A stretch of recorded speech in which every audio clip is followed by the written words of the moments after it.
Boomer coming to you live for the Built Ford Tough Studio. Boomer Esiason, Greg Giannotti. It's Boomer and Gio on the Fan. Simulcast across the country on CBS Sports Network and wherever you are in the free Odyssey app.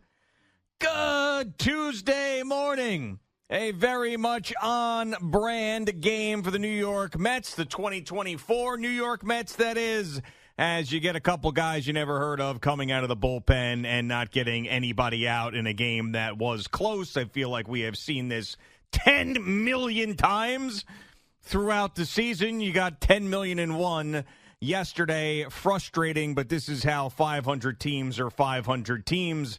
They never seem to get 4, 5, 6 games over 500 without some disaster happening in the middle of this stretch where they should be beating up on these bad teams. They're just treading water. So that is a little bit alarming for this group. And Yankee fans, one after another on this radio station, wanting their manager fired during the season.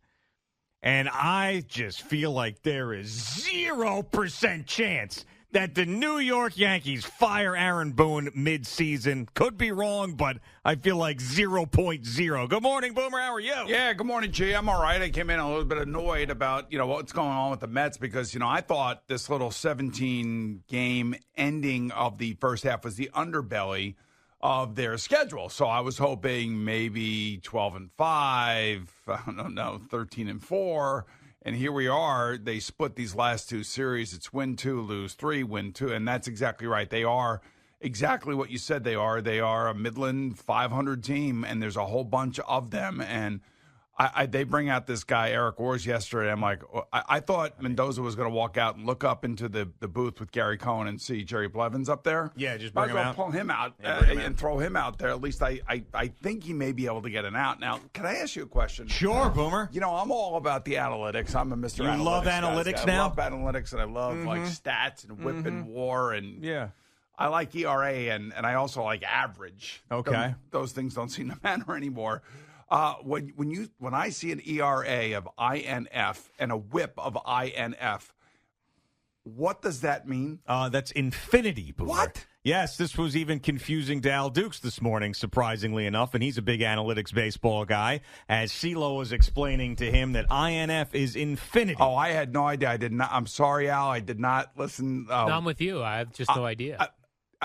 Infinity. All right. Okay. So he didn't get it out. Yeah, I feel bad for him. It was his first time out. I feel the inner athlete in me feels you feel bad for him? Yeah, because I didn't play that great the first time I got out into a real game, and they kept giving me a chance. Not because I was a first-round draft pick, because I wasn't. I don't know if you knew that, but I guess they really didn't have anybody else. They had to keep trotting me out there, and it wasn't the prettiest thing my rookie year. But I mean, I feel bad for this young man. That part of me feels bad for him, but it's a reoccurring problem. Well, yeah, I mean, you're for mad. Our New York Mets. Right. I mean, I think you're frustrated and mad that this keeps happening with the Mets. I mean, that's the thing. Personally, you don't hate this guy for what happened. It's more about what the Mets have been this entire year. Yes, ask me another question. All right, so I'm going to ask you, how many pitchers do you think the Mets have used this year? In one capacity. We're talking about one capacity or another, either starting or relieving. And this guy obviously now is the last of that the group that now he's been added on to the group. 23. No. 27. No. More? 30. Okay. Now, I think the Yankees have probably used about 26 or 27, so it's not uncommon that teams are going to be using a lot of pitchers. Yeah. Because I don't know what is happening. I have no idea what's happening to the position. It's unbelievable. Now, we look at batting averages. We see a lot of guys hitting around 210. Nobody seems to give a crap. If all these guys are hitting like 210 and nobody's hitting 350, nobody's hitting 340, like the far majority of the league is somewhere around 200. Why did the Met pitchers suck so bad? Well, it's mostly the relievers. I mean, you did have the other side of this in Christian Scott, who was in command of the entire game, and he was awesome. They've got a terrible bullpen, and there's just not enough good pitchers in middle relief and in relief in general in Major League Baseball. So I think it's now we're referring to Mendoza as Mendy now. That seems like to be who is. Well, the Who's station. we? The station. Oh, everybody says Mendy? Yeah, Mendy. Everybody's calling him Mendy. You know how, like, when people call people Cash? Yeah. I hate that. Cash? Like, yeah, they call him Cash as opposed to Brian Cashman. Like when some people say Booney. Booney, yes. Booney and Cash. Right, so now we got Mendy. Now we got Mendy. I'm like, we're a bunch of hockey players around here calling each other nicknames. Well, we don't have to call why. him Mendy if we don't want to. All right, but I'm not going to blame Carlos Mendoza. I'm just not going to. Yeah, I mean, you have to blame the state of the game if you're going to blame anybody I'm not blaming from yesterday. him, and the reason I'm not blaming him is because they knew going in that they were only going to allow Hauser to go, 75 pitches. They knew going in. Yeah, it's Christian Scott. I mean, Christian Scott. I keep saying Hauser. Yeah. Christian Scott, 75 pitches. They knew it. Mm-hmm.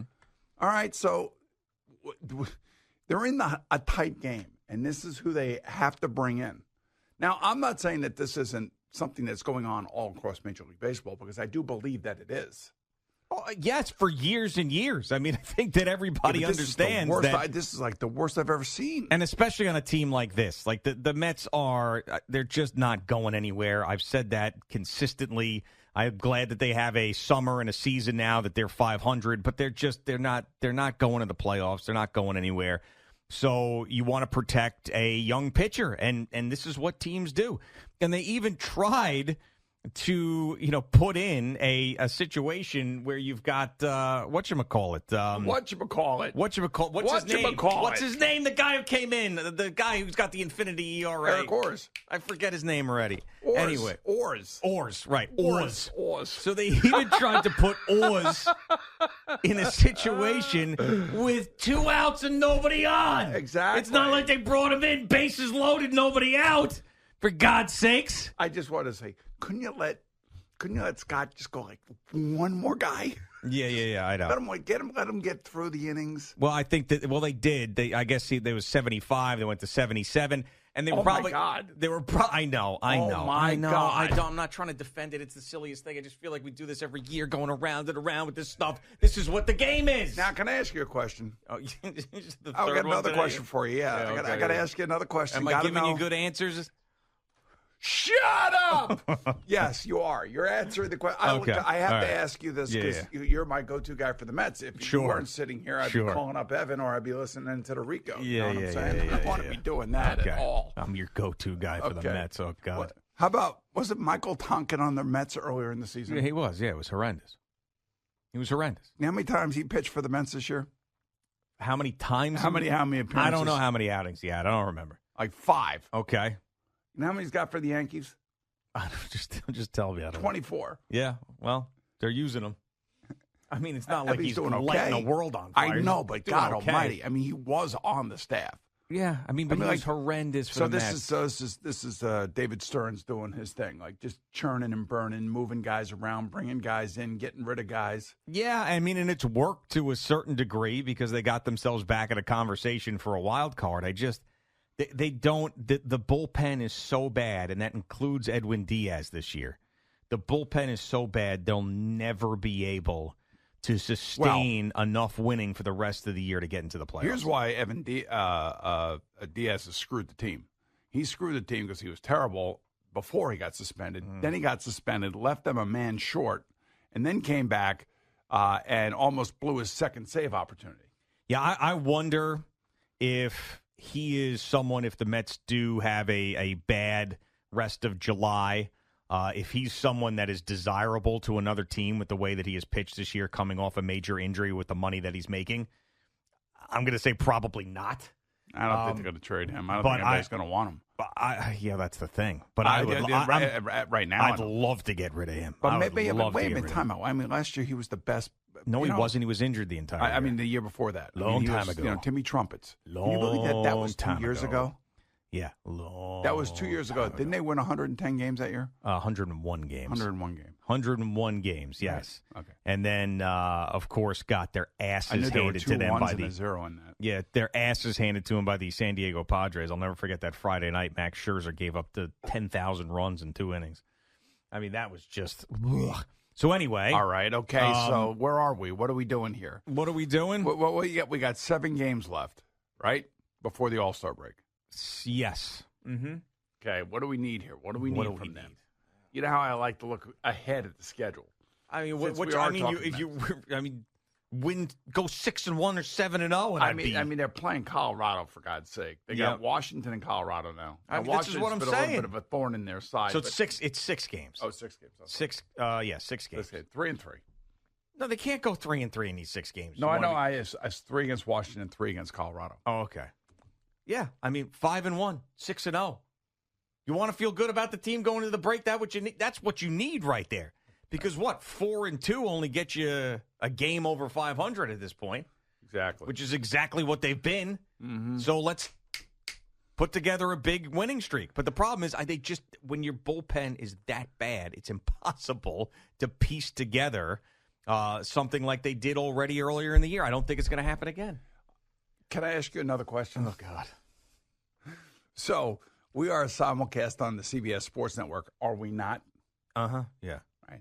Why can't we get the CBS Sports Network on our monitor here in the studio? Well, we have it on a monitor. Well, that's a monitor. That kind of shows us what they're going to possibly put up. Yeah. And then when they finally get to it, then we can refer to it. But why can't I get it on the monitor here that's on DirecTV? And why do I have a DirecTV thing going up and down and sideways? I don't know. On the monitor when I put on the CBS Sports Network. This is a new thing. This has never happened before. Did they pull it from DirecTV? I don't think so. I don't know. Sometimes they pull things. Yeah. Like SNY was pulled from Fubo. Okay. I didn't know that. They could have. I don't know. This one I don't have an answer for. Would Andrew have an answer? I don't know. Those guys have an answer? I don't know. Steven's not there, so I don't like putting. What about Andrew? Yeah, you can ask him if you'd like. Andrew, did you guys pull CBS Sports Network from DirecTV? Oh, yeah, you so are. I see. So we have a technical issue with it here than you think. Yeah, which was the odds-on favorite. All right, it's generally what it is. But the live. I mean, we've got monitors and stuff here that are just older than Joe Biden. The live return is more important, though, right? It is. I don't know why. Well, it is, but it's nice. He's obsessed with also watching it in delay. I don't know why. It's strange. It is a strange thing. I admit it. Because I'll try to put other stuff on you, like, can we get CBS Sports Network? Like, you got the thing right there. All right, let's see. Then again, us watching it on CBS Sports Network got us one of our best sponsors right now. That's exactly right. New sponsor. It's very important. That was the Ball Hammock Underwear. That's right. Shinesty. We saw that because we wouldn't have seen that on the monitor. We don't see the commercials. From CBS Sports Network. We're That's all right. over that. We didn't steal it. I think we just both. We stole both it. now we have stole it. That's not stealing. You want to watch see MLB Network doesn't come in? Yeah, we'll get Martin Travers or that other guy. The other nice kid. That other nice kid. That guy is What's smart. his name? Paul? Yeah, that guy is smart. He looks like a Paul. He does look like a Paul. He does. Yeah. Clean cut, happy. Yep. You know what? He's off-brand. He's buttoned up. He's off-brand engineer. He is not like the other engineers. You know, engineers, very, very different type of folks. He seems buttoned up, you know? Well, I mean, when you say different type of folks, I think you mean smarter than most. That's how I look at it. Or either that or they're more awkward. I'm talking about Steve Apria. That's what I'm talking about. Like, that's what an engineer generally is to me. Very unique type of person. This guy, Steve Paul, Apria is a deadhead. Yeah, but I mean, that's what he is. He's not like I don't consider engineers like that. I think Steve is a free spirit. Yeah, and that's a good thing. That's not a bad thing. It's a good thing. All right, so now you've got on ESPN2, and you got 3 people sitting around a desk in a closet. 3 people I've never seen before. I don't know. I mean, look, just when I get bored, just. Oh, there's a traffic. Oh, we love that. Traffic channel. Let's put that on. NY Drive. I told Joel Hollander a long time ago. I mean, this goes back to the mid-'90s. So Joel Hollander, one of the great radio executives in New York to ever live. He's still alive, thank God, but to ever be around. I met him when he was he was the general manager here when I became a Jet, and Mark Chernoff said, hey, would you like to do a paid spot on WFAN? This is back in 1993. So just for people who don't know Joel, a legend in the industry from an executive standpoint. 100%. And one of my biggest supporters. He was the guy when I got fired from Monday Night Football on TV. He called me and said, hey, at that moment, he had been moved over to the president of Westwood One. Okay. And said, hey, would you like to do Monday Night Football with Howard David and Matt Millen? And I said, yes. And that started, that whole run on Westwood One. So you told Joel years ago? Yeah, that I felt like we needed a 100% all-in traffic channel. Okay. Because driving to the old Kaufman Studios was a pain in the ass, just like it is today.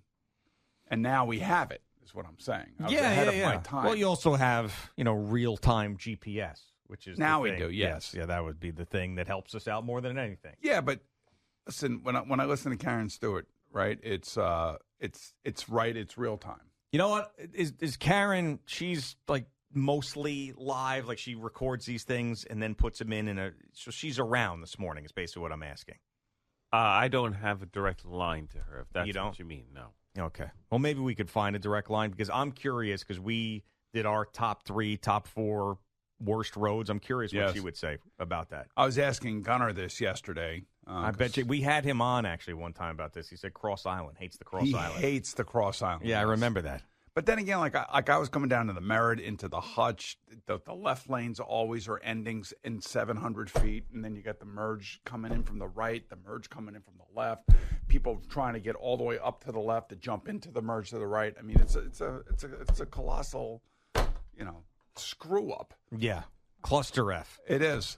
Do you have an email for her already? I have email and text, yes. Oh, you have text. Yeah. So it is a direct line. Well, yes, but I thought you meant a direct broadcast line. No. So you text her and say, Sure, what's your top worst... No. I want to talk we'd to like her. to ask her. Tell her Already? 6:45 if she can do it. If After not, her 641 wins hit. okay. See if that works for her. We need 5 minutes, and tell her we want her top 5 worst roads in the tri-state area. All right, and DirecTV is 221 for CBS.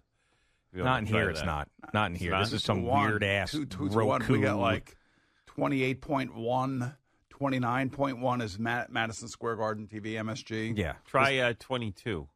Yeah, we do. It's just not. It's just not. I mean, do you think I'm like some sort of moron in here?